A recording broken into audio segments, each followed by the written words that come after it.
ಈ ಯಾತ್ರೆಯಲ್ಲಿ ಪಾಲ್ಗೊಳ್ಳಲು ನಮ್ಮ ಎಲ್ಲ 6 ಕ್ಷೇತ್ರಗಳ ನಮ್ಮ ಕಾರ್ಯಕರ್ತರು ಹಿತೈಷಿಗಳು ಎಲ್ಲ ಸೇರಿ ಒಂದು 15,000 ಜನ ಗಣೇಶ್ ಮೈದಾನದಲ್ಲಿ ಸೇರಿರುತ್ತಾರೆ.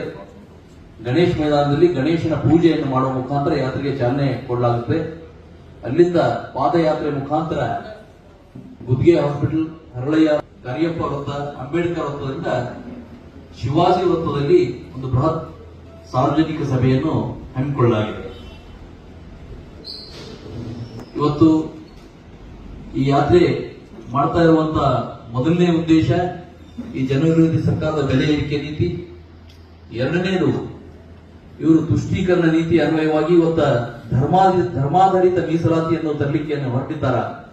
4% ರಿಸರ್ವೇಶನ್ ಗುತ್ತಿಗೆಯಲ್ಲಿ ಕೊಡಬೇಕಂತೇಳಿ ನಿರ್ದಿಷ್ಟವಾದ ಒಂದು ಕಮ್ಯುನಿಟಿ ಕೊಡಬೇಕಂತ ಹೊರಟಿದ್ದರ ವಿರೋಧ ಇವತ್ತ ನಾವು ಈ ಹೋರಾಟವನ್ನು ಕೂಡ ಮಾಡ್ತಾ ಇದ್ದೀವಿ.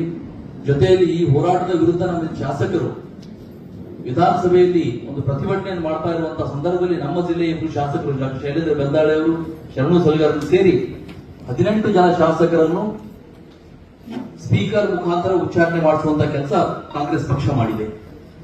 ಅವ್ರಿಗೆ ನಾಚಿಕೆ ಆಗಬೇಕು. ಹಿಂದೆ ವಿಧಾನ ಪರಿಷತ್ನಲ್ಲಿ ಮಲ್ಕಾಪುರಿ ಸಾಹೇಬರು ಆಗಿದ್ದರು ವಿಧಾನ ಪರಿಷತ್ನಲ್ಲಿ. ಆ ಸಂದರ್ಭದಲ್ಲಿ ಕಾಂಗ್ರೆಸ್ನ ಶಾಸಕರು ಸ್ಪೀಕರ್ ಕುರ್ಚಿಯ ಮೇಲೆ ಹೋಗಿ ನಮ್ಮ ಜಿಲ್ಲೆಯ ಒಬ್ಬ ವಿಧಾನ ಪರಿಷತ್ ಸದಸ್ಯರು ಕುರ್ಚಿಯ ಮೇಲೆ ಕೂತಿದ್ರು. ಅವ್ರನ್ನೆಲ್ಲ ಪೇಪರ್ಸ್ಗಳು ಹರಡಿದ್ರು. ಆಮೇಲೆ ಅದನ್ನು ಕಂಡು ಮನದಂತ ಆ ಸ್ಪೀಕರ್ ಆತ್ಮಹತ್ಯೆ ಕೂಡ ಶರಣಾಗಿದ್ರು. ನಾವು ಪತ್ರಿಕಾ ಮತ್ತು ಎಲೆಕ್ಟ್ರಾನಿಕ್ ಮಾಧ್ಯಮದ ಮುಖಾಂತರ ಕೂಡ ನೋಡಿದ್ವಿ. ಧರ್ಮೇಗೌಡರು ಆದ್ರೆ ಇವತ್ತು ಆ ಸಂದರ್ಭದಲ್ಲಿ ಏನೂ ಕ್ರಮ ಕೈಗೊಳ್ಳದಂತ ಇವತ್ತಿನ ಈ ಸ್ಪೀಕರ್ ಅವರು ಕೂಡ ಕಾಂಗ್ರೆಸ್ನ ತುಷ್ಟೀಕರಣ ನೀತಿಯ ಪ್ರೊಡಕ್ಟೇ ಆಗಿದ್ದಾರೆ. ಅವರು ಬೇಕಂತಲೇ ನಮ್ಮ ಶಾಸಕರ ವಿರುದ್ಧ ಆ ರೀತಿಯ ಒಂದು ಕ್ರಮ ಕೈಗೊಂಡಿದ್ದಾರೆ. ಅದನ್ನು ಕೂಡ ನಾವು ಜನರಿಗೆ ತಿಳಿಸುವಂತ ಒಂದು ಕೆಲಸ, ಒಂದು ಜನಾಕ್ರೋಶ, ಜನರಲ್ಲಿರುವಂತಹ ಒಂದು ಆಕ್ರೋಶವನ್ನು ಹೊರಬರಬೇಕು. ಮುಂದಿನ ದಿನಗಳಲ್ಲಿ ಜನರೇ ಇವರಿಗೆ ತಕ್ಕ ಪಾಠವನ್ನು ಕಲಿಸಬೇಕು ಅಂತ ಹೇಳಿ ನಾವು ಇವತ್ತ ಈ ಒಂದು ಹೋರಾಟವನ್ನು ಹಮ್ಮಿಕೊಂಡಿದ್ದೀವಿ. ನಾವು ಈ ಹೋರಾಟ ಮಾಡುವಂತಹ ಸಂದರ್ಭದಲ್ಲಿ ಇವತ್ತು ನಮ್ಮ ಸರ್ಕಾರದ ಮೇಲೆ ಗೂಬೆ ಕೂರಿಸ್ತಾ ಕೇಂದ್ರ ಸರ್ಕಾರದಿಂದಲೇ ಅದು ಹೋಗಿದೆ ಅಂತ ಹೇಳ್ತಾ ಇರುವಂತ ಕಾಂಗ್ರೆಸ್ನವರು ನಿನ್ನೆ ಬಂದು ಈಗಾಗಲೇ ನಮ್ಮ ನಾಯಕರು ಮಾತಾಡಿದ್ರು. ಮುಖ್ಯಮಂತ್ರಿಗಳನ್ನ ಕರೆಸಿ ಇಲ್ಲಿ ನಮ್ಮ ಜಿಲ್ಲಾ ಉಸ್ತುವಾರಿ ಸಚಿವರು ಕಾರ್ಯಕ್ರಮ ಯಾವುದಕ್ಕೋಸ್ಕರ ಮಾಡಿದ್ರು 2,025 ಕೋಟಿ ರೂಪಾಯಿ ಎಲ್ಲಿ ತಂದಿರೋದು ಗೊತ್ತಾಗ್ತಾ ಇಲ್ಲ. ಒಂದು ಉದಾಹರಣೆ ಈಗಾಗಲೇ 2-3 ಉದಾಹರಣೆ ಹೇಳಿದ್ದಾರೆ ನಮ್ಮ ನಾಯಕರು. ಔರಾದ್ ತಾಲೂಕಿನಲ್ಲಿ 110 ಕೆವಿ ಸ್ಟೇಷನ್ ನಾಗೂರದಲ್ಲಿ ಈಗಾಗಲೇ ಪ್ರಾರಂಭ ಆಗಿ 1 ವರ್ಷ ಇದೆ.